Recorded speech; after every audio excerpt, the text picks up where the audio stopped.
All right. All right, so now we got the boat anchor out of there. We got to start looking at what's going to go back in. Let's start over. What do you mean? Because I said all right, and then you started when, like, right when I said all right. Yeah, all right, all right, all right. That's a weird way to start an episode. Not if you're Matthew McConaughey. We are not. We are most certainly not. And we look a little better. So now we're gonna, get going through this motor, see if it needs anything, and get on the stand and take the heads off, pistons out, inspect it, and figure out what we need to do to those. Right, so we got the 6.2 LS gas V8 out of that donor Yukon with the 6-speed transmission combo. Yeah. So good combo, but we know at the very least the transmission has a problem. Yep. We have to inspect the engine, the LS engine, and see if there's any issues with that. At the very least, we want to refresh it. Yeah. So there's the right way, the wrong way, and the way you're gonna do it. And since we're doing it for snap-on, we gotta do it the right way. That means no chrome on impact, even though we know some animals out there choose to live that way. So Nick's running and gunning hard with the black sockets on the impact gun, and I'm spinning fast with the speeder, the chrome on the speeder. Very old school. Man. Go on, all the old timers use those all the time.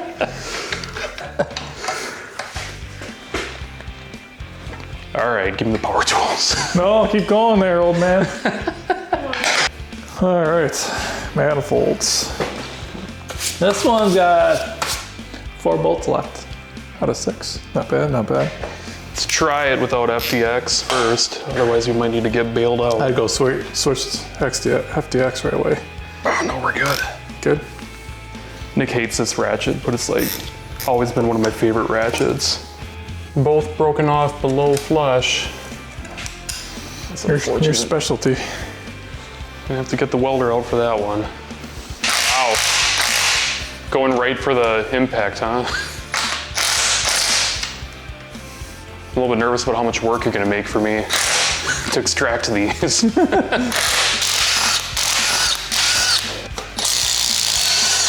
How many are broken over there? 0. We have none broken over there? None. So another typical thing about those LSs, the exhaust manifold bolts decide to, leave the chat. I don't know where they went. They're on the road somewhere, but well, not too bad on this one too, I think, on this one. Yeah, we had 2 broken ones, which one, we had a little bit of sticking out to grab onto, and the other one was below the surface of the manifold surface. And normally you just take a MIG, you tack on a nut, but I wanted to try a TIG this time because I've never tried it, and it's a little more controlled. Get a little more heat into it before you get to weld, that's all. Yeah, he wanted to try a TIG, but who was the one with the torch? That was me. Someone had to hold the camera. So, no, we got it out though. Both ways worked actually pretty well. Yeah. We stripped the coating off of the hardware that we used. So the washers and the nuts, they were zinc coated, and we put it in some uric acid that you can get at the hardware store. Yep. That way, we minimized the amount of contamination going into the weld, and we had a nice, strong, clean weld. Yeah, it was really clean. It actually worked really good. Well. I was surprised. So tip, keep some acid in your toolbox, but don't let it leak in your toolbox because that will wreck your toolbox. Yeah. Keep in your bench. Not your epic bench though. Your competitor bench, your lesser bench. Your lesser bench. Do you want to get your mic close to it and get some ASMR?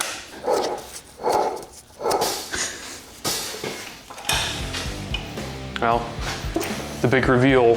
Ooh, it's not bad. What's it look like underneath the valve covers?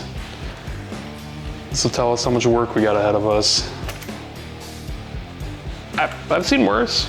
It's not bad, actually. Not bad. She'll clean up. Someone actually did some oil changes. Yeah, your side's a little bit better. We don't really need the cardboard for rockers, but we need it for push rods. Push rods. Yeah. You don't want to mix up push rods. So everything you want to check for is if any of these are worn sharp or like significantly flattened out. You want to keep the orientation correct too, so keep up. Still check them over. I don't like how these side ones feel. That's Loctite? No, they always do that.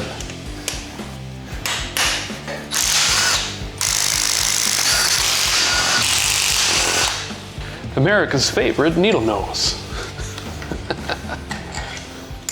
So we pulled the heads off, and well, we found a score in the cylinder, which is a little concerning. Normally, not too deep, but you can catch it with your fingernail. That's the concern, right? Yeah. Like we can catch a fingernail on it, and then it's like, does it burn oil? Like, yes. We looked at the plugs, we could see it. We know it's an LS. So we know that the cylinders have probably worn out of round. They're probably a little tapered too. Yeah. We're gonna have to check that. We gotta pull the cam, still look at that. Yeah, just thorough inspection. And then start tearing the strands down too, see what's going on with that. Chains didn't usually go bad on these. What the is going on here? See, I've never seen a drain plug like that before. A fair amount of RTV on it. So while we're, had the engine on the stand, we're turning it over to get the crank out, and little dribbles came out, and George decided to pause. I said, oh, let me go get something to contain the spill. And I came back. I didn't think there was anything left in it. I doubt that. I think if we roll back the camera, when I'm gone and the camera's still there, we'll see him with a big grin on his face cranking this thing over. Smooth crank, man. I just was in a dream state. Just crank, crank, crank, crank, crank. Pardon my French, but it's you can bleep that.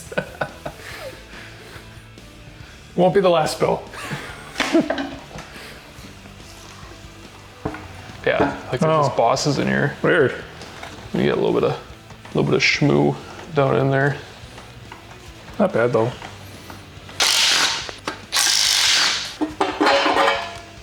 Here's all the magic happens.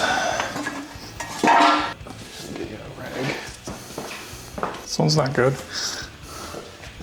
We pulled the cam out, and we could count the rings on how old this engine was with all the wear that was on the cam bearings. Yeah, pretty thin. But they didn't fall out and dangle as we're pulling the cam out. Okay, like so some they of them stayed do. in there. Which, if you've ever done an LS, you know the pain of that. Yeah.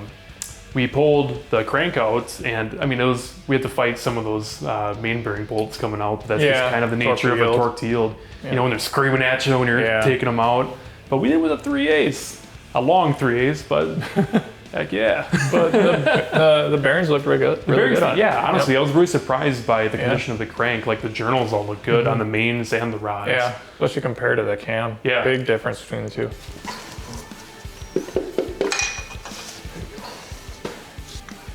That bit's made. So they fit together perfectly. And gives them more strength when it's fractured, which is a little weird to think about, but Jesus. whew.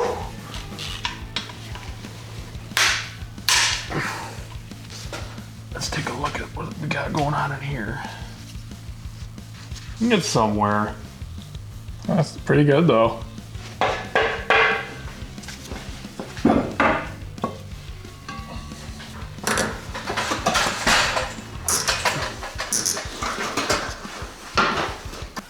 All right, so we got to pull the valves out of the heads and get ready to bring these to the machine shop. Mark them so we know which valve came out of which location and which head. This is a pretty cool tool we have from Lyle. But yeah, basically we're using the rocker stud location to drive that fork down to compress spring to get that keeper to pop out. I have to imagine this is something you could do on car if you wanted to as well. Yeah, you like flip it over and like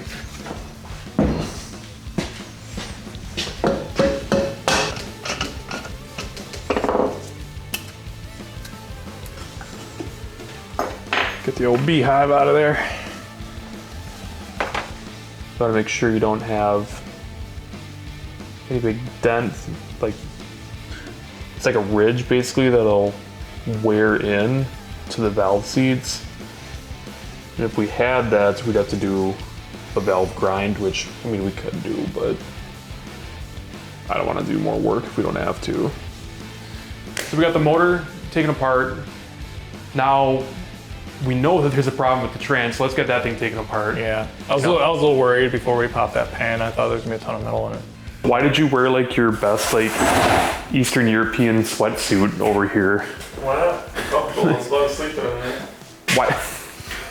So you're gonna wear what you're sleeping in to the garage? I'm not getting dirty. And then we'll swing it up. Do you want to reposition? Yeah. Oh, baby. So we're gonna rebuild the trans. We're gonna go through it, replace the parts that are known, you know, failure points and stuff like that.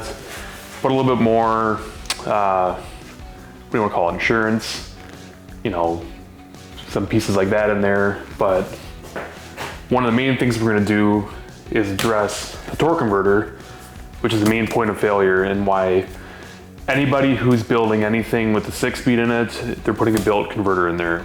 We'll talk to the guys at the transmission shop and see what else they recommend for parts to replace to make sure we make it to Florida. Let's roll it over. Should we go one more? Yeah.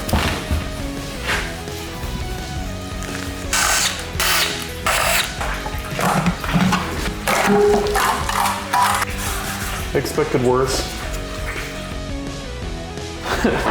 The front part will come right off along with drum assembly, it looks like. Oh, but Oh goodness, that's heavier than I thought it was gonna be.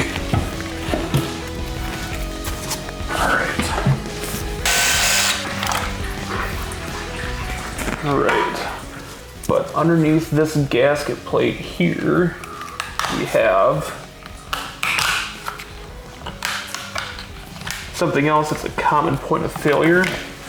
Like this is where like all the fluid runs in and out of these solenoids here. And when it's packed full of this junk, you get really poor flow. So that's one big thing that the transmission guys recommended I take a look at was servicing these, the seals and the discs that are in there, putting in new ones, and like just making sure we use a buttload of brake cleaner to clean everything out of there.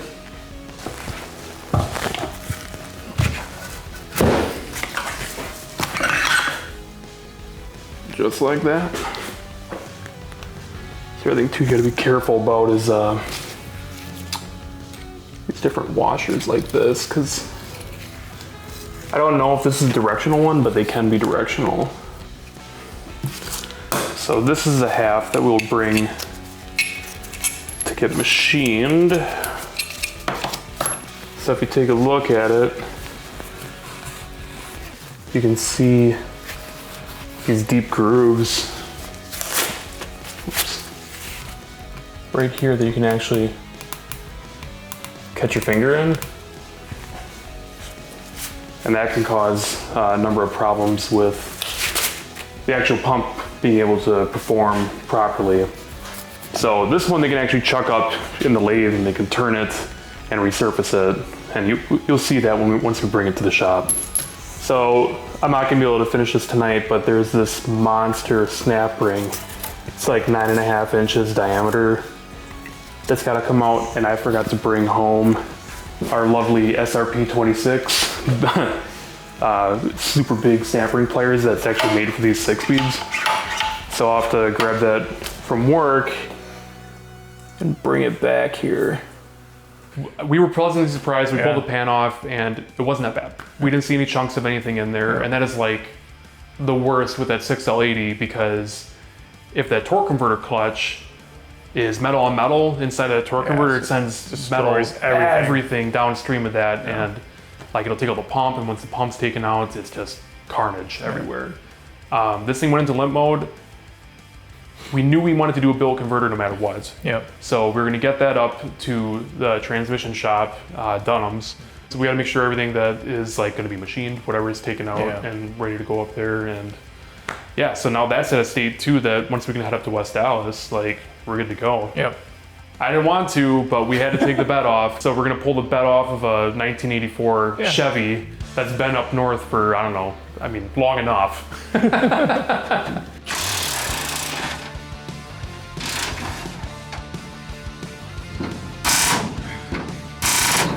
Oh no, she's spun. We're cooked.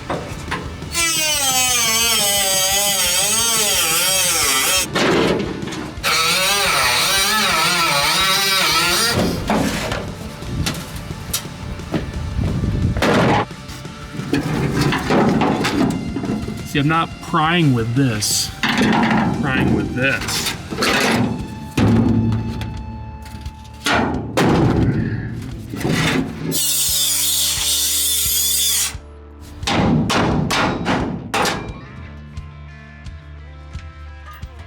All right, one down.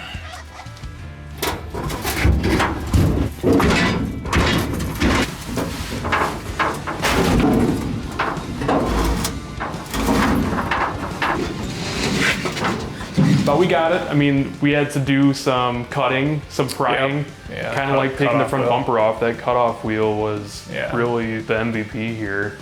You know, from cross hatching like the head of like the carriage bolts or the bed that spun to just plain old cutting the bolts off. There's a lot of methods of getting those bolts out. Again, you could weld the head to it and hold it that way. You could, you know, use this reciprocating saw and cut it. You know, we decided to just do the cross method, which is pretty quick. Yeah. We sent a couple carriage bolt heads into the atmosphere, I think. Yeah, you definitely hit your neighbor's roof, one of them did. He might watch this, don't say that. Well, spoilers, the one hit your roof. You know, we're working on this thing too, and we're like getting dust in our eyes and stuff like that. And then you had the good question, and you're like, where's this dust from? Because this thing was deployed too. Yeah, it was very sandy. Sure. Yeah, so where in the world did this sand come from? Yeah. We shook the thing enough that we had one casualty, one of our cameras. Oh yeah. Which was unfortunate. We're lifting this thing off and we got this thing like suction cup to the window trying to get like this cool like shot, whatever. And I don't know, I think it's cool. I'll teach you. Yeah, so much. We're not, like it's... No more Tarantino for you. We've said before, we're not camera people, we're car people. And we just happen to have cameras for this. This is our first time. And we had our first drop. We dropped an expensive camera. And we're trying to lift this bed off, and I hear something fall, and I'm like, what was that? And you're like, don't worry about it. I'm like, I'm a little worried about that. Like, oh, it's my camera! But don't worry about it. Now we can see around corners. Sue?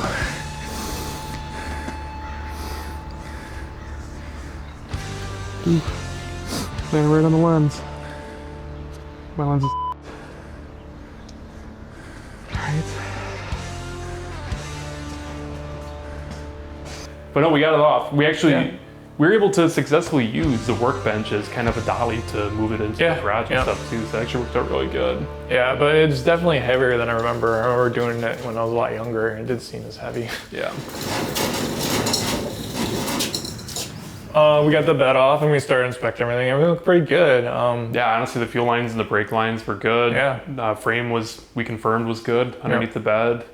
You know, shocks are worn, but the mounts were there. Yeah, all one piece. The tank is a diesel, so we're gonna be getting that out of there. It was a little rusty anyway, so I was sort of happy to get rid of that. Well, I think the main reason we have to get rid of the tank though is... It doesn't have that baffle in the bottom. Yeah, because we're doing a fuel injection conversion on this truck, so we have to have the baffles in there for the pump that's actually going to be pumped. If you use a 87 tank, it's got it in already, so it's ready to go. Really easy bolt-in solution. The kind of sucky part about this though is because the military only had one fuel tank, they only have one fill neck location on the bed. Right. So we can only run one fuel tank on this. So big V8, big truck. 20-gallon tank. 20-gallon tank, all the way to Florida, baby. Couple stops. gives us a lot of options for snacks. Great. I mean, we're deep into this thing at this point.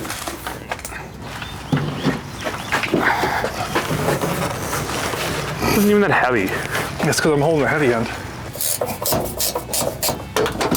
Got it? You're good. You're out. Yeah, I don't know what that's for. Bullet hole.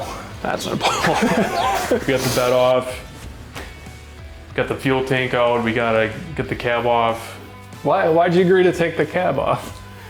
We might as well. Because we were already there, right? We got one piece left. It's 4 more bolts. Whatever. Let's try and do a deadlift. Oh god, It's so front heavy. it's the front half, yeah. But you know what we might be able to do? Is there anything we can attach on the front and then use the hoist and relift the back? I mean, most people would do this part with a hoist, where they would go on the pinch welds, they lift it up. Yeah. We don't have a hoist. I mean, we've proven that many times over now that we don't have a hoist. Yep. So we had to take an unconventional method of taking it out. Yeah. I mean, the snap-on engine hoist is more than enough to take this thing out. Does a lot of things. Yeah, and Yep. so not only can it pull a motor and trans, the whole powertrain, they can pull a cab off of a frame. Yeah. At least a single cab. Yeah. I will try a crew cab. We couldn't, I mean, what else were we supposed to do? Because we couldn't lift it up because it's so front heavy, because all the sheet metal is up front where the dash is. And all our friends have left us because all we do is work on cars. So. Yeah, I mean, it's you, me, my driveway, And your pulling dog. this truck apart. All right. Lift it up.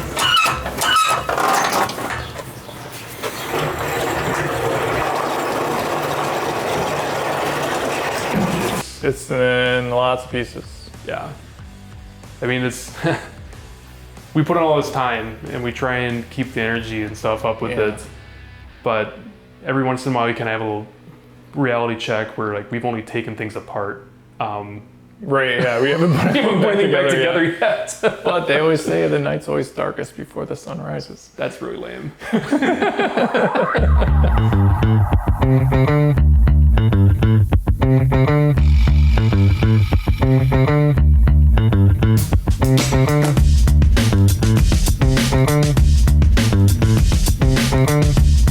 That's what we're gearing up for. It'll be fine. As long as it doesn't rain. That's like famous last words, like it'll be fine. Yeah, we're also doing this outside too, so the rain's kind of